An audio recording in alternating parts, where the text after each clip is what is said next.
नमस्कार, मैं हूं आपके साथ अली मतर। अपने बिहार में खबरों की शुरुआत करते हैं। पटना में कई दिनों से धरना दे रहे जन अधिकार पार्टी के कार्यकर्ताओं की उस वक्त पुलिस से भिड़ंत हो गई जब वे राजभवन मार्च के लिए निकले।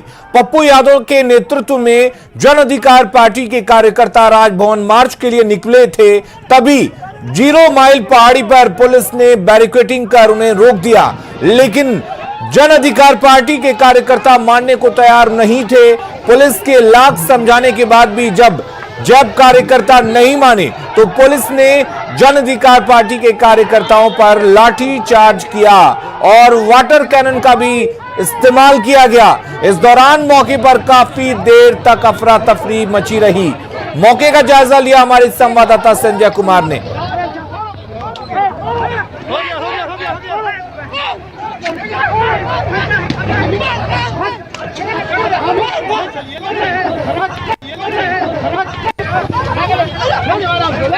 राजभवन मार्च के दौरान लाठीचार्ज हुई, पानी की बौछार किया गया। जन अधिकार पार्टी के कार्यकर्ताओं पर लाठीचार्ज किया गया। दरअसल जैप के कार्यकर्ता राजभवन मार्च के लिए निकले थे। पुलिस ने उन्हें बैरिकेडिंग लगाकर रोकने की कोशिश की, लेकिन वो रुके नहीं। पुलिस ने उन्हें समझाने की कोशिश की और उसके बावजूद वो रुकने को तैयार नहीं थे। और इन्हीं तमाम चीजों को देखते हुए पुलिस ने हालात को संभालने के लिए लाठीचार्ज किया और फिर तस्वीरों में आप देख सकते हैं उसके बाद क्या कुछ हालात वहां पर बने।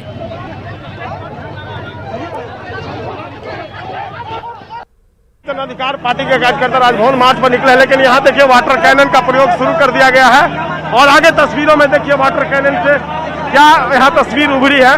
कार्यकर्ताओं के साथ पप्पू यादव यहाँ बैठ गए थे और लाठी चार्ज भी एक तरीके से शुरू किया जा रहा है। जो कार्यकर्ता आगे बढ़ने की कोशिश कर रहे हैं उन्हें रोकने की कोशिश की जा रही है और कार्यकर्ता जो है वो अब देखिए यहाँ पर स्थिति जो है वाटर कैनन, अब पुलिसकर्मी धीरे धीरे आगे बढ़ रहे हैं और ये तस्वीर देखिए यहाँ पर लगातार कार्यकर्ताओं और पुलिस के बीच धक्का मुक्की शुरू हो गई है। जो वर्कर्स है वो आगे बढ़ने की कोशिश कर रहे थे और बैरिकेडिंग तोड़ने की कोशिश है। उधर वाटर कैनन के प्रयोग से अफरा तफरी का माहौल पूरी तरीके से यहाँ पर 0 माइल पहाड़ी पर पप्पू यादव भी अपने कार्यकर्ताओं के साथ टिके और लगातार देखिए पप्पू यादव अपने कार्यकर्ताओं को अलग कर रहे हैं। उनकी पूरी कोशिश है कि कार्यकर्ता अलग हो जाए। राजभवन मार्च के लिए निकलना चाह रहे थे, लेकिन पुलिस ने 0 माइल के पास ही बैरिकेडिंग कर दी थी और देखिए पुलिसकर्मी भी भीग गए हैं। अफरा तफरी का माहौल है यहाँ पर। वाटर कैनन का प्रयोग है। कार्यकर्ता जो आगे बढ़े थे उन्हें पप्पू यादव रोक रहे हैं और लगातार नारेबाजी हो रही है। यहाँ पर अफरा तफरी का माहौल है। जो मजिस्ट्रेट है वो यहाँ मौजूद है और समझाने की कोशिश चल रही है। यह तस्वीर पटना के 0 माइल की है, जहाँ पर अभी भी आप तस्वीरों में देख सकते हैं यहाँ पर जो पुलिसकर्मी हैं, सदर एएसपी हैं, डीएसपी हैं और लगातार जो दूसरे कार्यकर्ता हैं वो यहाँ मौजूद है। अफरा तफरी का माहौल पटना 0 माइल पहाड़ी पर। पुलिस नहीं चाह रही है, प्रशासनिक अधिकारी नहीं चाह रही है कि पप्पू यादव के वर्कर्स और पप्पू यादव आगे बढ़े और दूसरी तरफ पप्पू यादव आमादा है कि वो किसी भी सूरत में राजभवन मार्च करके ही मानेंगे। कैमरा पर्सन मनोज के साथ संजय कुमार, न्यूज 18 पटना। आरजेडी कांग्रेस में बयानबाजी तेज हो गई है। तेजस्वी को कांग्रेस का जवाब मिला है। आरोप लगाने से पहले देखिए अपनी गलती। कांग्रेस ने कहा है कांग्रेस के वोट से जीते हैं आरजेडी के उम्मीदवार, ये कांग्रेस ने आरोप लगाया है और कहा है कि अपनी गलती सुधारे आरजेडी। दरअसल आपको बता दें कि आरजेडी के विधायक ने कहा कि कांग्रेस की वजह से आरजेडी आज सत्ता से दूर है और कांग्रेस को आत्मचिंतन करना चाहिए। और उसी को देखते हुए आरजेडी को कांग्रेस ने जवाब दिया है और आनंद माधव ने कहा है कि अपनी गलती सुधारे आरजेडी। कांग्रेस के वोट से आरजेडी उम्मीदवार जीते हैं और आरोप लगाने से पहले अपनी गलती देखने की सलाह कांग्रेस ने आरजेडी को दी है।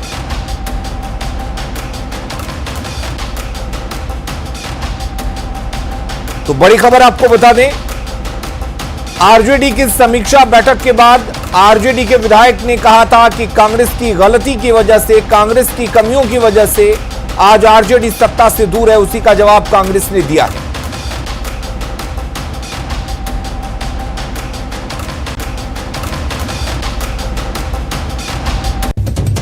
गठबंधन में कोई भी दल छोटा या कोई भी दल बड़ा नहीं होता है। सभी उंगलियों के मान बराबर होते हैं। पांचों उंगली मिलकर ही मुट्ठी बनती है। ये कहना कि कांग्रेस के कारण हमारी हार हुई, ये बिल्कुल गलत है। और जब कोई गठबंधन होता है तो उसमें कॉम्प्रोमाइजेस सबको करने पड़ते हैं। हमने भी अपनी जीती हुई सीटें छोड़ी। हमें भी काफी सीटें ऐसी मिली जहां ना पहले राजद जीता है ना कभी कांग्रेस जीता है। तो इस तरह से बयानबाजी से लोगों को बचना चाहिए। इससे गठबंधन धर्म का निर्वाह नहीं होता है।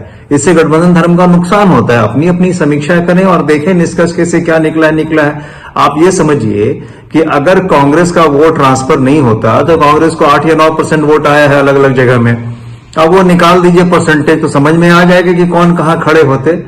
तो सबको समझना चाहिए और सिर्फ बयानबाज नहीं देना चाहिए। अपनी कहां गलतियां हुई इसको देखना चाहिए, उसमें सुधार करना चाहिए। तेजस्वी यादव ने आरजेडी कार्यकर्ताओं को मध्यावधि चुनाव के लिए तैयार रहने की बात कहकर बिहार की सियासत को गरमा दिया है। तेजस्वी के इस दावे पर सियासी बयानबाजी तेज हो गई है। तेजस्वी के दावे को जेडीयू ने खारिज किया है। साथ ही दावा किया है कि आरजेडी में जल्द ही बड़ी टूट होगी। वहीं आरजेडी का कहना है कि तेजस्वी राज्य की राजनीति को समझते हैं, इसलिए ऐसा कह रहे हैं। इधर कांग्रेस ने तेजस्वी के बयान का समर्थन किया है तो बीजेपी ने तेजस्वी को आत्मचिंतन की सलाह दी है। पहले रणछोड़ तेजस्वी यादव थे, रन के मैदान से भाग जाते थे। अभी भविष्यवक्ता तेजस्वी यादव जी ऐसा बयान देकर कि 1 साल में चुनाव हो जाएगा, अपने कार्यकर्ता अपने नेताओं को बांधने के लिए ऐसा अनर्गल बयान देते हैं। अपने घर को बचाने के लिए उनके घर में आग लगा हुआ है। कब पार्टी टूट जाएगा, कितने विधायक टूट जाएंगे, कब इनके नेता भाग जाएंगे, इनको एहसास है। माननीय नेता प्रतिपक्ष तेजस्वी जी बिहार के जननायक है। ये बिहार की जनता भी मानती है और जो सरकार में है उनके पास भी ये बात स्थापित हो गई है कि अगर बिहार का कोई जननायक है तो तेजस्वी प्रसाद यादव जी ही हैं। इनकी सभाओं को आप देख लीजिए, लाखों की संख्या में भीड़ जुटती है। और अगर ये कह रहे हैं कि चुनाव की संभावना है तो चुनाव की संभावना है। ये सरकार की धड़कन को भी समझते हैं और जनता की मांग को भी समझते हैं। अब जिस तरह का फ्रैक्चर्ड मैंडेट है, अभी कोई एस्ट्रोलॉजी तो इसमें हो नहीं सकता है, कोई प्रेडिक्शन नहीं हो सकता है, लेकिन उसमें कोई भी सेंसिबल आदमी ऐसे ही सोचेगा कि ये चलेगी नहीं सरकार।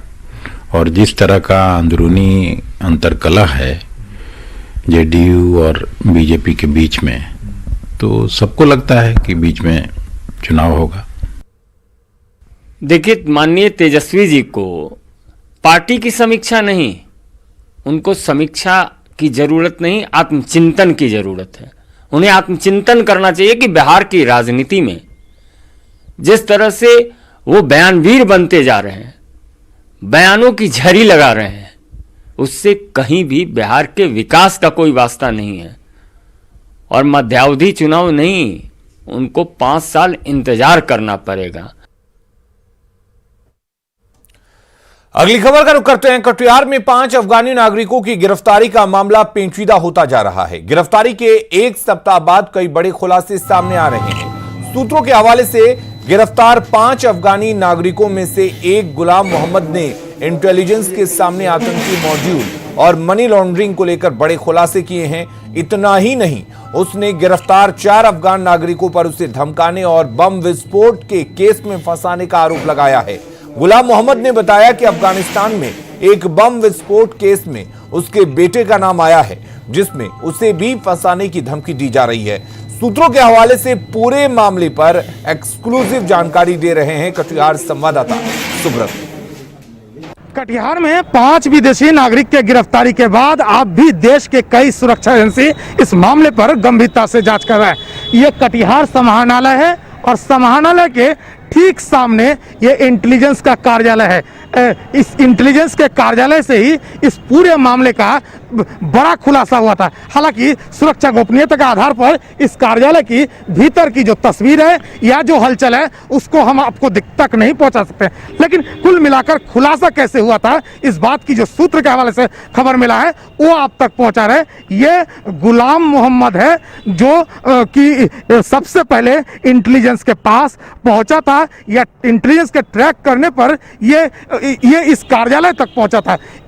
गुलाम मोहम्मद जो बड़ा खुलासा किया था, उसके हवाले से ये कहा गया था उसका बेटा आतिकुल अफगानिस्तान में बम ब्लास्ट करवाया था, जिसमें 6 आदमी अफगानी मारे गए थे, इसमें उसको फंसाया गया था, ऐसा गुलाम मोहम्मद का कहना है। लेकिन इसके जो भी पहलू है वो तो आगे जांच होगा। और फिलहाल जो इसके साथ अन्य 4 लोग हैं, यानी कटिहार में जो 5 रह रहे थे, ये गुलाम मोहम्मद को फंसाना चाह रहे थे। इस बात को लेकर गुलाम मोहम्मद काफी आशंकित थे और काफी डरे हुए थे। इसी सूचना पर स्थानीय पुलिस और देश के बड़े एजेंसियों के साथ कटिहार इंटेलिजेंस की सूचना पर कार्रवाई शुरू हुआ और 5 की गिरफ्तारी हुई। 5 के गिरफ्तारी में कई बड़े खुलासा हुआ है, जिसमें मनी लॉन्ड्रिंग जैसा मामला है। और हाल के दिनों में देश में जो आतंकी मॉड्यूल खड़ा करने की चर्चा हो रही थी, जिसके पीछे बैकडोरिंग फंडिंग की चर्चा है, कहीं ना कहीं ये भी लिंक अब सामने आने लगा है। फिलहाल ये 5 पूर्णिया जेल में बंद है और बड़ी बात यह है कि एक जो विदेशी नागरिक है और इन लोग को आश्रय देने वाला अब भी फरार है, जिसपे इंटेलिजेंस लगातार नजर बनाए हुए और स्थानीय पुलिस भी लगातार नजर बनाए है। और हो सकता है आने वाले दिनों में इस लाइन से और बड़ा खुलासा हो। सुब्रत, न्यूज़ 18 कटिहार। और अब बात मुजफ्फरपुर की, जहां पुलिस 1 साल से कुंभकर्णी नींद में सो रही है और एक दिव्यांग न्याय के इंतजार में घुट घुट कर जी रहा है।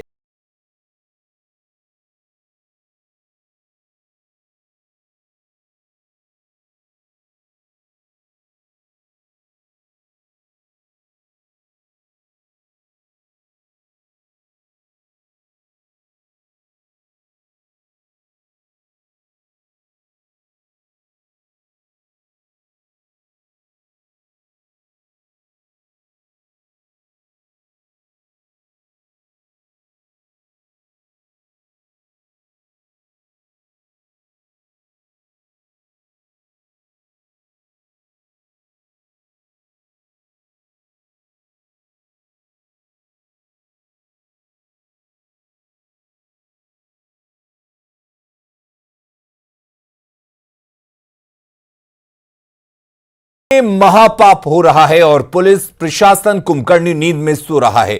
जुर्म की ये एक ऐसी दास्तान है जिसकी कहानी फिल्म से कम नहीं है। मुजफ्फरपुर में एक शख्स की पैतृक संपत्ति पर अवैध कब्जे के लिए अपराधियों ने षड्यंत्र का ऐसा ताना बना बुना, जिसमें फंसकर वो शख्स मौत से बदतर जिंदगी जी रहा है।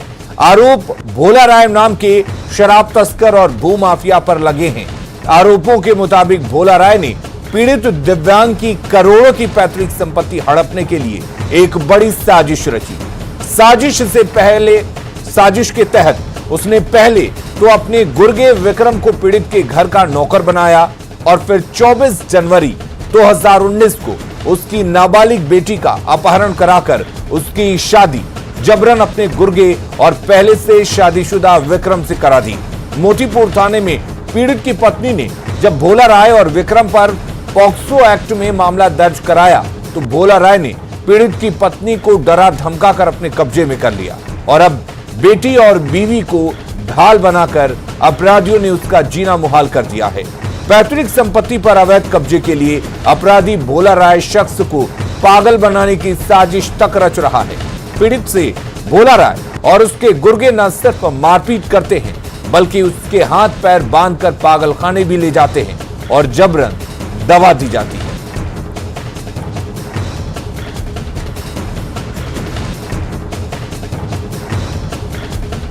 मेरी जबरन बेटी को शादी करवाया विक्रम राय से। नाबालिग है। हाँ, वह आधार को सुधरवा के वह उम्र का बनवा लिया है। इनका पिछले लगभग 1 साल से जो चल रहा है, यहाँ पे क्रिमिनल एक्टिविटी चल रही है, मारपीट करना, खाना नहीं देना, बहुत बुरे हालात में है। हम लोग हैं यहाँ पे कि ये आदमी बचा हुआ है। गौरव जी को बहुत टॉर्चर करते हैं, सब मार पिटाई करते हैं, कभी हंटर से मारते हैं, मिन बेल्ट से। कौन लोग? इनके जो लड़की के जो हस्बैंड हैं। विक्रम नाम का गुंडा है। मतलब जहाँ भी पॉक्सो एक्ट का मामला दर्ज होता है उसके बाद पुलिस की जिम्मेदारी बहुत ज़्यादा बढ़ जाती है। सबसे पहले तो पीड़िता को बरामद करना है, क्योंकि जब तक पीड़िता बरामद नहीं होगी तब तक चिकित्सकीय जांच, साक्ष्य, परिस्थिति जन साक्ष्य वगैरह ये पुलिस के पास नहीं आ पाएंगे। इस पूरे केस में मुजफ्फरपुर पुलिस का शर्मनाक चेहरा सामने आ रहा है और ऐसे में सवाल उठ रहे हैं कि मुजफ्फरपुर एसएसपी को इस केस से कोई मतलब आखिर क्यों नहीं है। सवाल यह भी है कि आईओ अगर जांच नहीं कर रहा है, कार्रवाई नहीं कर रहा, तो वरीय अधिकारी आखिर क्या कर रहे हैं। शिकायत दर्ज होने के 1 साल बाद भी आईओ ने कार्रवाई क्यों नहीं की। सवाल यह भी कि माफिया से मिली हुई है मुजफ्फरपुर की पुलिस, और साथ ही सवाल यह भी है कि शराब और भूमाफिया को कौन बचा रहा है। अगली खबर का रुख करते हैं। भोजपुर में गोलीबारी से 3 लोग गंभीर रूप से जख्मी हो गए हैं। गोलीबारी की यह दूसरी वारदात गढ़हनी के पोसवा गांव की है, जहां जमीनी विवाद में 2 पक्षों के बीच हुई अंधाधुंध गोलीबारी में एक पक्ष के 3 लोग जख्मी हुए। तीनों पोसवा गांव निवासी मृत्युंजय सिंह, सोनू सिंह और मुकेश सिंह बताए जा रहे हैं, जिनका इलाज आरा सदर अस्पताल में चल रहा है। मिली जानकारी के मुताबिक सुरेश सिंह और बलबीर सिंह में पुरानी जमीनी विवाद चल रहा था, जिसको लेकर आज दोनों पक्ष आपस में उलझ गए और गोलीबारी शुरू हो गई। वहीं मौके पर पहुंची गढ़हनी थाने की पुलिस घटना की जांच में जुटी हुई है। निकालिए ना आप लोग। और बलबीर सिंह के साथ झगड़ा हुआ था। किस चीज का? जमीन का पुराना विवाद था, लेकिन उस कारण से हम लोग गए देखने के लिए कि क्या है मैटर भाई। तो उस वक्त दोनों तरफ से मास्केट और राइफल लेकर आया गया और मारा गया, और इसमें जानबूझकर मारा गया है। सोनू कुमार को और मृत्युंजय सिंह को जानबूझकर मारा गया है। पटना तारामंडल में एटीएस की टीम ने मॉक ड्रिल किया। इस दौरान आतंकी हमले को किस तरीके से रोका जाए और आतंकी हमला होने पर किस तरीके से कार्रवाई की जाए, इसका पूर्वाभ्यास किया गया। यहां एटीएस के कमांडो ने पूरे तारामंडल को घेर कर आतंकी हमले से बचाव को लेकर मॉक ड्रिल किया।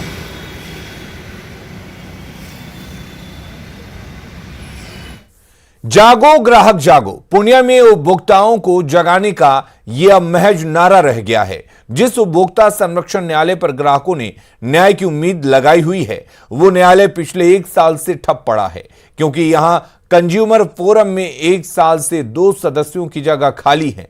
2 सदस्य 1 साल पहले यहां से रिटायर हुए थे, उस जगह पर यहां नई बहाली नहीं हो पाई है। पूर्णिया उपभोक्ता संरक्षण न्यायालय का जायजा लिया न्यूज 18 संवाददाता कुमार प्रवीण ने।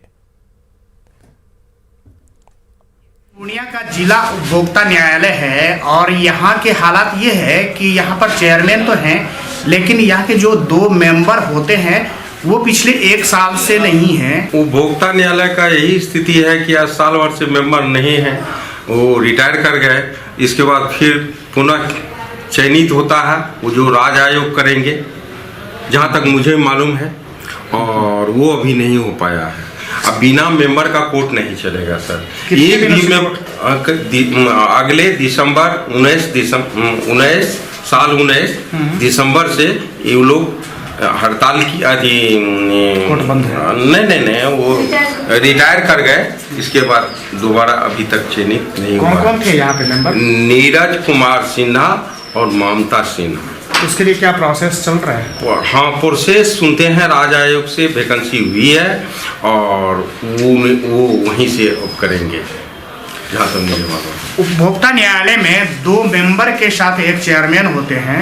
एक चेयरमैन यहाँ पे हैं, लेकिन 2 मेंबर का अभाव है, जो 2019 ईस्वी में दिसंबर में ही रिटायर कर चुके हैं। अभी तक नई बहाली नहीं हुई है, जिस कारण से यहाँ का जो कोर्ट का कामकाज होता है वो पिछले 1 साल से ठप पड़ा हुआ है। ऐसे में उपभोक्ताओं को जो उपभोक्ता संरक्षण की बात होती है, उपभोक्ताओं को जो न्याय मिलना चाहिए वो नहीं मिल पा रहा है। कुमार प्रवीण, न्यूज 18 पूर्णिया। सासाराम की कैमूर पहाड़ी के देवी तूतला भवानी मंदिर तक अब पर्यटकों का पहुंचना आसान हो गया है। यहां पर्यटन विभाग ने झूला ब्रिज लगा दिया है। इससे पहले मंदिर तक जाने के लिए श्रद्धालुओं को दुर्गम पहाड़ी रास्तों से होकर गुजरना पड़ता था। देवी तूतला भवानी मंदिर तक जाने वाले झूला ब्रिज का जायजा लिया न्यूज 18 संवाददाता अजीत कुमार ने। बस पहली बार आए हैं। हाँ। दिल्ली से आए हुए हैं, क्या कहते हैं, सोचे कि वो घूम ले। बस तो मतलब कैसा लग रहा है यहाँ छोड़ के? बहुत अच्छा लग रहा है। बहुत अच्छा लग रहा है, पहाड़ी इलाका अच्छा है यहाँ का। यहाँ कुछ परिवर्तन ही नहीं हुआ था। यहाँ जो साल भर के अंदर ऐसा परिवर्तन हो चुका है कि यहाँ कुछ कहने लग नहीं। यहाँ पे झूला भी इतना बन चुका है ना, यहाँ पे दूर दूर से लोग देखने भी आते हैं, यहाँ का आनंद लेते हैं। यहाँ जो झरना गिरता नहीं है ना, झरना का इतना आनंद आता है ना, फिर भी यहाँ पे कभी झरना तो गिर नहीं रहा है, इसलिए उतना मजा नहीं है। जब झरना गिरता है तो दिखने आता है, उसका पानी ऊपर उड़ता है, बहुत यहाँ पे इंजॉय होता है। क्या नाम है आपका? कृषि सगर में। और अपना बिहार के इस बुलेटिन में फिलहाल कल इतना ही। आगे देखिए झारखंड की खबरें जोहार झारखंड में।